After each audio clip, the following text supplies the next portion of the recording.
অত্যন্ত ক্ষমতাধর ব্যক্তির ছত্রছায়ায় মানুষের জীবনের তোয়াক্কা রাখে, মানুষের বেঁচে থাকার অধিকারকে কেড়ে নেওয়ার সব ধরনের প্রক্রিয়া তারা চালিয়েছে। আজকে অনারেবল ট্রাইব্যুনালে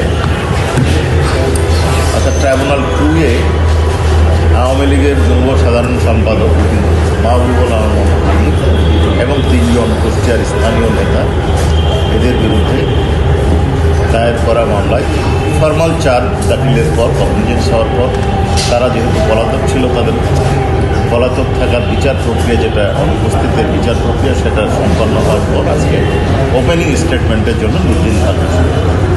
আজকে আমরা ওপেনিং স্টেটমেন্ট অনারেবল ট্রাইব্যুনালে উপস্থাপন করেছি। আমরা যেটা বলেছি যে এই 4 জন ব্যক্তি বাংলাদেশের একজন প্রবল প্রতাপশালী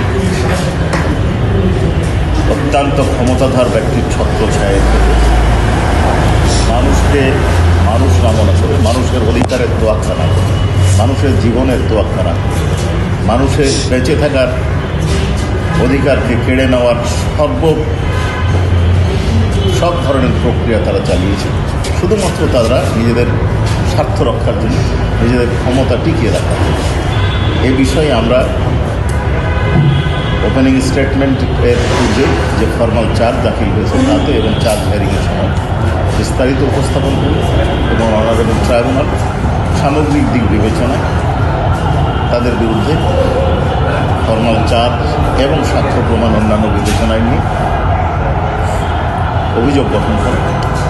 কাজেই আমরা অনারেবল ট্রাইব্যুনালকে ইতিপূর্বেই সন্তুষ্ট করতে পেরেছি, সন্তুষ্ট করতে সক্ষম হয়েছি, বোঝাতে পেরেছি যে আসামিদের বিরুদ্ধে অত্যন্ত শক্ত প্রাণের কেস আছে।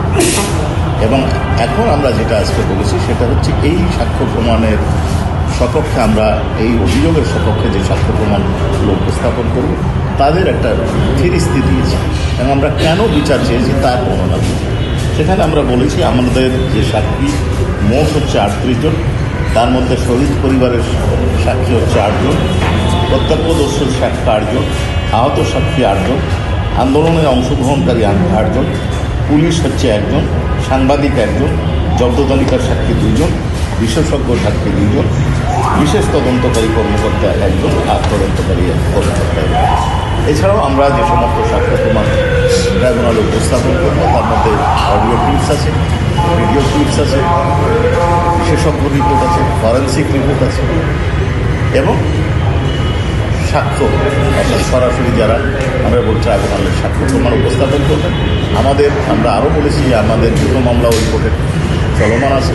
একটা আশুলিয়ায় যে লাশ পোড়ানোর মতো মর্মান্তিক ঘটনা ঘটেছে সেই মামলা, এবং আবু সাইদের মামলা পেন্ডিং আছে, এই মামলার শেষ পর্যায়ে। এছাড়াও 30 তারিখে আরও একটা মামলার ওপেনিং স্টেটমেন্টের কাজ খালি এই সপ্তাহে বা আগামী সপ্তাহের মধ্যে আমরা এই মামলাটা সাক্ষ্য প্রমাণ উপস্থাপন না করে পরের সপ্তাহে আমরা উপস্থাপন করব। এই বিবেচনায় আগামী 8ই ডিসেম্বর মামলার পরবর্তী সিদ্ধান্ত নিচ্ছি। জি, আপনারা স্যার ঊর্ধ্বতন কর্তৃপক্ষের দায় নিয়ে কী বলেছেন? ওনারা দায়টা কীভাবে আসে এখানে? আমি আপনাদেরকে বোধহয় আমার একটা কথা বলতে বুঝেছে, সেটা হচ্ছে সিরিয়া। এখন ঊর্ধ্বতন উনি মাহবুবুল আলম হানিফ সাহেব আওয়ামী লীগের একটা পদাধিকারী এবং তিনি বিভিন্ন সমাজে বিভিন্ন বক্তব্য আমাদের পত্রপত্রিকার মাধ্যমে আমরা পেয়েছি, তার ভিডিও ক্লিপসে পেয়েছি। এছাড়াও তিনি নিয়মিত এই যে অন্য 3 জন আসামির সাথে যোগাযোগ করে নির্দেশ দিয়েছেন, এসপি সাহেবের সাথে নির্দেশ দিয়েছেন, এবং আমরা যে এই মামলার এই যে কমপ্লেন রেজিস্টার সেইখানে আরেকজন অ্যাকিউজড যেটা 30 তারিখে আছে, সেই মামলার ফোনালাপ এবং শেখ হাসিনার বক্তব্যের সাথে এই মামলার একটা স্ট্রং সার্বিক বিবেচনা এবং এদের নির্দেশ। আপনারা গত 15 বছরে দেখেছেন যে আইন শৃঙ্খলা রক্ষাকারী বাহিনী আওয়ামী লীগ নেতাদের নির্দেশনার বাইরে কোনো কিছু করতে পারে।